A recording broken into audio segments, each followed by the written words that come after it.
جب انسان سوچتا ہے نا بھائی وہ بھی ان کے ساتھ یہ ہو گیا، ان کے ساتھ، جب سوچتا ہی نہیں ہے تو پھر پھوڑتا چلا جائے گا. یقین تو ہے کہ ایسا ہوگا لیکن استحضار نہیں ہے. اس کو کہتے ہیں استحضار. استحضار کا مطلب حاضر کرنا کسی چیز کو، دماغ میں لائیں اس کو. تو علماء کہتے ہیں 24 گھنٹے میں ایک ٹائم نکال کے نا سوچا کریں. ایک دن پھٹے پہ لیٹا ہوا ہوں گا میں، موت کا یقین سب کو ہے، استحضار نہیں ہے. سب کو پتہ ہے مریں گے. کوئی آپ کو آ کے کہتے ہیں مریں گے تو کون سی کوئی نئی معلومات دے رہا ہے؟ پتہ ہے مریں گے تو کیا کروں میں، مریں گے تو چل آج فلم دیکھنے چلتے ہیں. لیکن اگر تھوڑی دیر کھوپڑی استعمال کرنا بیٹا، اس کا مطلب پتہ ہے کیا ہے مریں گے کا؟ تھوڑی دیر سوچ لیں. ایک دن پھٹے پہ لیٹا ہوا ہوں گا. ہمارے حضرت سے جب ہم بیعت ہونے گئے نا تو حضرت سے بیعت ہو گئے ہم. حضرت نے وعدے کیے نماز پڑھیں گے، یہ کریں گے. پھر حضرت نے ایک عمل بتایا، فرمایا روزانہ 5 منٹ کسی بھی ٹائم پہ یہ سوچنا ہے کہ ایک دن میں پھٹے پہ لیٹا ہوا ہوں گا اور مجھے غسل دیا جا رہا ہوگا. دائیں کروٹ لٹاؤ جی مفتی طارق مسعود صاحب. اس وقت ہم مفتی بھی مشہور نہیں تھے. طارق صاحب کو دائیں طرف لٹاؤ، ادھر سے پانی بہاؤ. ڈر لگ رہا ہے کہ نہیں لگ رہا؟ اس لیے نہیں لگ رہا کہ میں لیٹا ہوا ہوں. آپ لیٹو گے پتہ، ابھی مجھے لگ رہا ہے، آپ کو تھوڑی لگے گا. آپ بھی اتنے ہوشیار ہو، میرے بارے میں سوچ رہے ہو کہ پھٹے پہ. میں آپ کو اس لیے میں اپنی مثال دے رہا ہوں کہ اپنے بارے میں سوچو. سمجھ رہے ہو؟ آپ بھی نا، شیطان کہتا ہے اچھا یہ بھی لیٹے ہوئے ہوئے ایک دن پھٹے پہ، تو آپ یہاں لیٹے ہوئے نہیں ہوگے پھٹے پہ. تو سوچو اپنے بارے میں. کسی کا نام سعید ہے، کسی کا نام وسیم ہے. وہ سوچے وسیم تو ایک دن کہاں ہوگا. خدا کی قسم یہ اتنی بڑی حقیقت ہے نا. دنیا میں الطاف بھائی کراچی آ سکتے ہیں، رفع مقدمہ چل سکتا ہے، لیکن ایسا ہو نہیں سکتا. یہ پاکستان میں مہنگائی ختم ہو سکتی ہے، کشمیر آزاد ہو سکتا ہے، یہ سب ممکن ہے. ایسا ہو نہیں سکتا کہ آپ پھٹے پہ نہ لیٹیں. سمجھ رہے؟ اور یہ بھی خوش قسمت ہوگی کہ پھٹا ملے گا، ورنہ دھماکے میں اڑ گئے تو پھٹا بھی نہیں ملے گا آپ کو. سمجھ رہے ہو کہ نہیں سمجھ رہے؟ یہاں تو یہ بھی امکان ہوتا ہے کہ پھٹے سے بھی گئے. قبر بھی آج کل چند لوگوں کو ہی مل رہی ہے. تو یہ استحضار جب کرو گے نا روزانہ بیٹھ کر، بیٹا کچھ بھی روزانہ نا سونے سے پہلے میں منع کر رہا ہوں یہ استحضار کا. آج کل لوگوں کے دل کمزور ہیں، وہ پھر پھٹے پہ ہی نہ لیٹے ہیں کہیں جا کے، اتنا مسلط کر لیتے ہیں کہ وہ راحت ان کی. ویسے تو اکابر بزرگ یہ بتاتے تھے سونے سے پہلے یہ مراقبہ کرو. اس کو مراقبہ کہتے ہیں. آج کل جو مراقبہ سینٹر ہے ٹوپی ڈرامے ہیں. یہ مراقبے تھوڑی ہو رہے ہیں، پتہ نہیں نیلی روشنی پیلی گلابی، یہ سب ٹوپی ڈرامہ ہے. مراقبے کا مطلب یہ ہوتا ہے کہ آپ یہ استحضار کرو بیٹا بہت جلد پھٹے پہ تو لیٹنے والا ہے. یہ سارا منظر سوچا کریں کہ پھر میرے کپڑے اتارے جائیں گے، ایک چادر ڈالی جائے گی، ادھر سے جی غسل دے رہے ہیں، ادھر سے لٹا رہے ہیں، یوں کر رہے ہیں، استنجا کرا رہے ہیں، اور میں پڑا ہوا کو بے یارو مددگار، کچھ بھی نہیں حرکت ہوگی مجھے. وہ امریکہ جانے کے پلان، وہ پراپرٹی، بحریہ ٹاؤن میں اتنے پلاٹ اور ایسا بنگلہ اور 4 شادیاں، سب کہاں گئیں؟ کھڈے میں گئیں. اور یہ جو میرے پلان تھے سی اے کا 1 سیمسٹر باقی رہ گیا ہے، اس کے بعد نوٹ چھاپیں گے، یا چھاپ لیے ہیں تو اب گھر خریدیں گے، یا خرید لیا ہے تب اس میں رہیں گے. کہیں نہ کہیں اسٹاپ پہ بریک لگ کے آدمی کہاں چلا جاتا ہے؟ پھٹے پہ چلا جاتا ہے. بہت سے لوگ تو ہم نے دیکھے پوری زندگی انہوں نے پلان بنایا ہماری زندگی خواہش ہے اپنا گھر بہت بڑا ہو، لیکن وہ خواہش پوری ہونے کا جب ٹائم آیا تو ان کے پھٹے کا ٹائم آ چکا تھا. مولانا عباد الرحمان صاحب بڑا پیارا بیان کر رہے تھے نا تبلیغ میں، مجھے بڑا مزہ آیا ان کے بیان میں. وہ بیان میں کہہ رہے تھے ابھی کراچی اجتماع میں کہ لوگ تبلیغ میں وقت نہیں لگاتے، کہتے ہیں پہلے سیٹ ہو جائیں پھر ہم تبلیغ میں نکلیں گے. پہلے سیٹ کا مطلب لوگوں کا یہ ہوتا ہے کہ جی اب ہم ابھی یہ کریں گے کہ ابھی ہم شادی کریں گے، پھر ہمارے بچے ہوں گے، پھر ان کے وہ ایجوکیشن ہے، پھر تعلیم ہے، پھر یہ کیا، پھر یہ کیا. اس کے بعد جناب جب بالکل تمام کاموں سے فارغ ہو گئے، بالکل جب سیٹ ہو گئے نا ہر کام میں، پھر چلہ لگائیں گے. تو انہوں نے بڑی پیاری مثال دی، کہتے ہیں یہ جو سیٹ ہوتا ہے نا یہ قبر میں جا کے ہوتا ہے، اس سے پہلے کوئی سیٹ، کیونکہ اتنے مسائل ہیں، ایک مسئلہ ختم نہیں ہوتا. آپ کیا سمجھتے ہو بچے ہو گئے، پہلا مسئلہ یہاں سے شروع ہوتا ہے بالغ آدمی کا کہ جاب مل جائے. جاب ملتی ہے تو مسئلے ختم تھوڑی ہوتے ہیں، نئے مسئلے شروع. اب یار رشتہ تلاش کرو، پہلے تو جاب ہی نہیں تھی، کوئی دیتا نہیں تھا رشتہ، اب رشتہ مل گیا، اگلا مسئلہ بچہ کیوں نہیں ہو رہا بھائی، اولاد ہو جائے. اب اولاد ہو گئی تو پھر اس کی بیماریاں، اس خسرہ نکل آیا بچے کو، یہ ہوتا ہے کہ نہیں؟ کبھی بچی کو خسرہ، کوئی چکن پاکس، یہ بیماری وہ بیماری. اتنے مسئلے. پھر وہ بچہ بڑا ہوتا ہے, اس کے اسکول کی فیسیں ہوتے ہوتے پھر اس کی شادی, پھر یہ انسان کا بچہ نہیں بن رہا, ٹھیک ہے نا, پیدا ہوا تھا تو انسان کا لگ رہا تھا, ابھی کچھ اور مخلوق لگ رہا ہے حرکتوں سے. تو انہوں نے بتایا کہ یہ سارے مسئلے ہوتے, انہی مسئلوں میں انسان ایک دن پھٹے پہ آتا ہے. غسل کفن کے بعد قبر میں اس کو لٹا کے سیٹ کر رہے ہوتے ہیں, ٹھیک ہے نا, کہ جی یوں کر کے ذرا لٹاؤ قبلے کی طرف. جب لٹا کے پھر اس کا منہ کھول کے کہتے ہیں اب سیٹ ہے, کہتے ہیں کہ نہیں کہتے, تو اب جا کے سیٹ ہوا ہے, لیکن اب کسی کام کا ہے نہیں, نہ یہ سہروزے پہ جا سکتا ہے, نہ یہ چلہ لگا. تو انہی مسائل کے اندر ہی سب کچھ کرنا ہے. سمجھ رہے کہ نہیں سمجھ رہے؟ مجھے لوگ کہتے تھے کہ پہلے آپ اپنا گھر بناؤ. جب میں دوسری خواتین نہ بیٹھی ہوئی ہوں, یار کیا کریں, اب مثالوں سے یہی مثال سب سے بہترین ہوتی ہے سمجھانے کے لیے نا.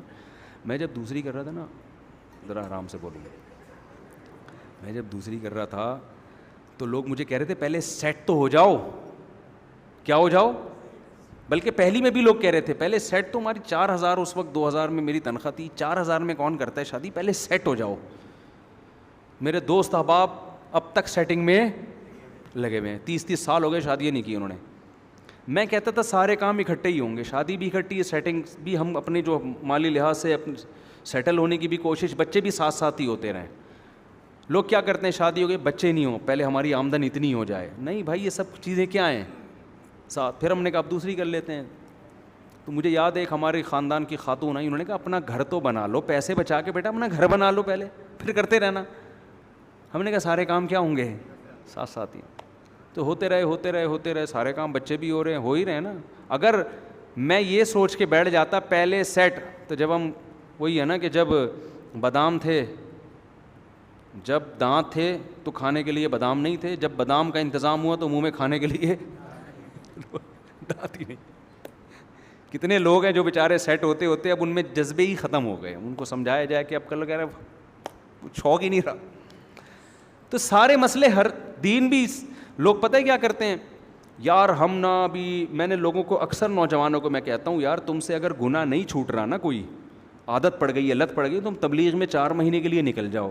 اس کا فائدہ یہ ہوگا 4 مہینے تک تم یہ گناہ نہیں کرو گے, عادت چھوٹ جائے گی.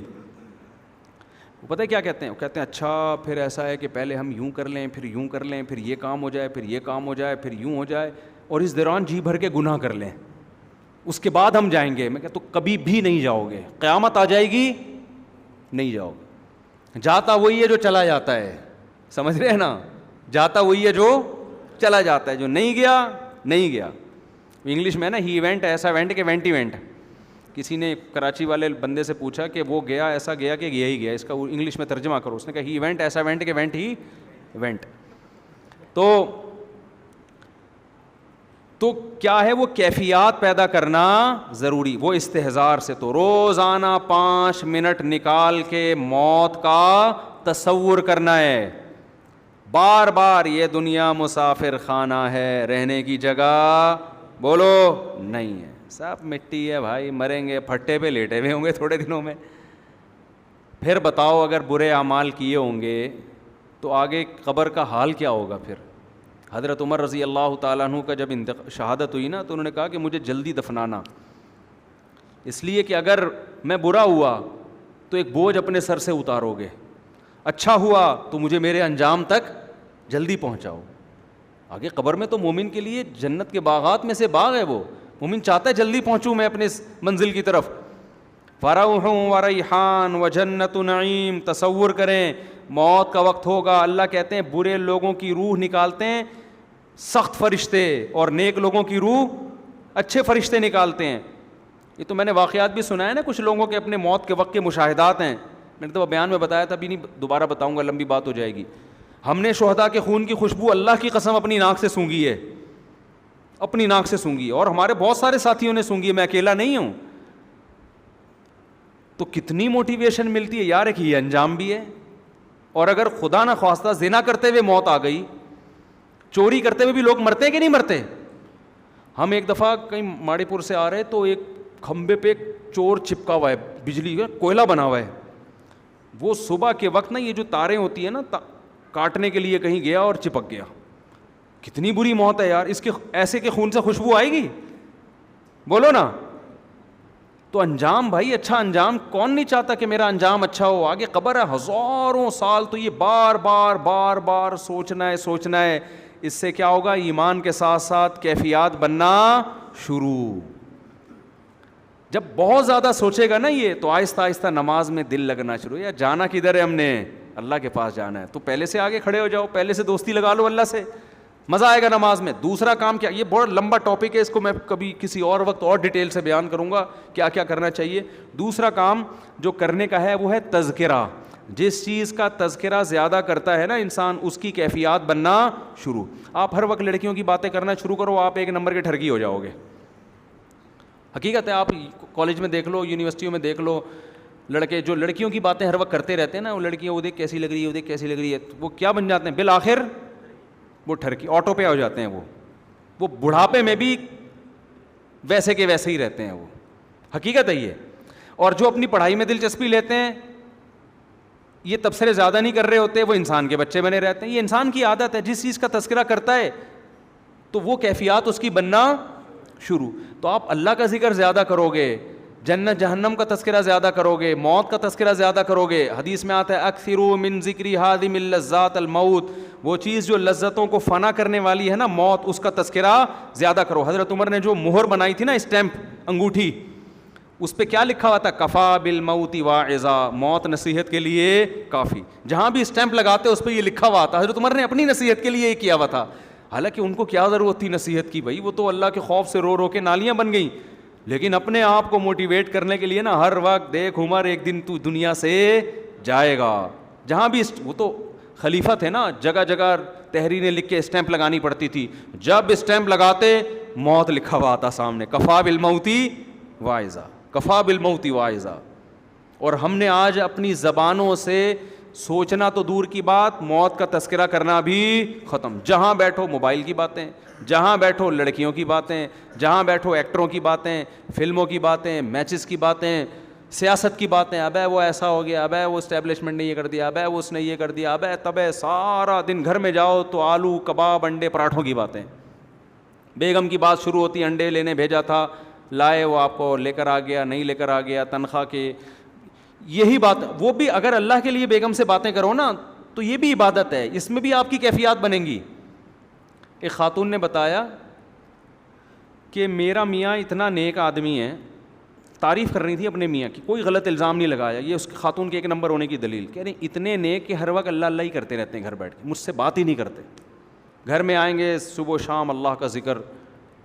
تو میں نے کہا وہ نیک تو ہے, مگر اس کے پاس علم بولو نہیں ہے. اگر اس کے پاس علم ہوتا نا, تو اللہ کو راضی کرنے کے لیے وہ گھر والی کو ٹائم دیتا لازمی. کیونکہ ہمارے نبی سے زیادہ کون ذکر اللہ کرے گا. ہمارے نبی حضرت عائشہ کے پاس, اپنی ازواج کے پاس بیٹھتے تھے, بات چیت کرتے تھے, ہنسی مذاق کی باتیں کرتے تھے, پرانی کہاوتیں سنا کرتے تھے رسول اللہ صلی اللہ علیہ وسلم. حالانکہ فرضی کہاوتیں بھی ہوتی ہیں ان میں. تو جو کام اللہ کے لیے کریں گے اس میں تو کیفیات بنتی ہیں, جو اللہ کے لیے نہیں ہوگا اس میں اللہ کی محبت نہیں بنتی. تو جب اللہ کا تذکرہ یا اللہ کو راضی کرنے کا عمل زیادہ ہوگا, تو آہستہ آہستہ وہ کیفیات بننا بولو شروع. دیکھو رمضان میں زیادہ انسان اللہ کے قریب ہوتا ہے نا, وجہ کیا ہے؟ روزہ رکھ رہا ہے سارا دن, تراویح پڑھ رہا ہے, کچھ نہیں تو دوسرے مہینوں کی نسبت تھوڑا بہت اللہ کا نام زیادہ لے لیتا ہے اپنی زبان سے. تو یہ اور زیادہ ہو جائے تو وہ کیفیات اور زیادہ بننا شروع. اس لیے صبح و شام کی تسبیحات ہیں, یا عام محفلوں میں انسان اللہ کی بات زیادہ کرے. اب ہر وقت دنیا کے تذکرے, بزنس کے, کاروبار, وہ کریں, وہ بھی ضرورت ہے معاشرے کی, لیکن تھوڑا سا اللہ کا بھی تو تذکرہ زبان پہ لے کر آئیں. اور موت کا تذکرہ تو بہت زیادہ بڑھا دیں. خاص طور پہ جو پراپرٹی میں دلچسپی لینے والے لوگ ہیں نا, ذاتی مکان, ذاتی بنگلے, ان کو تو چاہیے ہر وقت قبر قبر کرتے رہا کریں. کیونکہ جتنی دنیا کی محبت پراپرٹی والوں میں ہوتی ہے, ذاتی گھر والوں میں, اتنی ایک کرائے کے گھر والے میں نہیں ہوتی. وہ تو بار بار میرا مکان, میرا مکان, میرا گھر, میری, دیکھو اتنا موٹا سریا ڈالا میں نے اس میں, اور اتنا یہ ایسی دیوار. وہ تو اس کو اگر فرشتہ آگے بولے نکل لے, وہ کہے گا ابے سالے 5 کروڑ کا میں نے گھر بنایا ہے بھائی. جو چھپڑے میں رہے, شیٹوں میں رہ رہا ہے, اس کو فرشتہ کیا نکل لے, وہ کہے گا شاید وہاں کچھ اچھے حالات ہوں بھائی, نکل لیتے ہیں بڑے آرام سے. کیا خیال ہے؟ غریب آدمی کے لیے مرنا اتنا مشکل نہیں ہے. سارا مسئلہ کس کے ساتھ ہے؟ دولت مندوں کے ساتھ، وہ ہزار راز کے بنگلوں سے ان کی روح نکلنا بڑا مشکل کام ہے بھائی. وہ ان کو تو ہر وقت قبر قبر قبر، اور وہ بالکل بھی قبر کی باتیں، غریب تو پھر بھی کر رہا ہوتا ہے، امیر بالکل قبر کی باتیں نہیں کرتا. اس سے اس کے دل میں دنیا کی محبت، کیفیات دنیا کی بنتی ہیں، اللہ کی نہیں بنتی، قبر کی نہیں بنتی. صحابہ کرام میں بعض ایسے کروڑ پتی تھے، حضرت عثمان تو بہت مالدار تھے. کیفیات کیسی تھیں؟ ایک ایک رکعت میں پورا قرآن ختم کیا ہے عبادت میں. حالانکہ آج کسی کے پاس اتنی دولت ہو، اس کا عبادت میں اتنا دل لگے گا ہے بھائی؟ کہے گا یار یہ کر لو، وہ تو یہ گھومتا ہی رہے گا. تو صحابہ کرام میں جو بڑے بڑے مالدار تھے، ایسی عبادت کے ان کے جذبے دعاؤں میں. تو یہ کیفیات زبان کے تذکرے سے بنتی ہیں اور بار بار سوچنے سے. اللہ سمجھنے کی عمل کی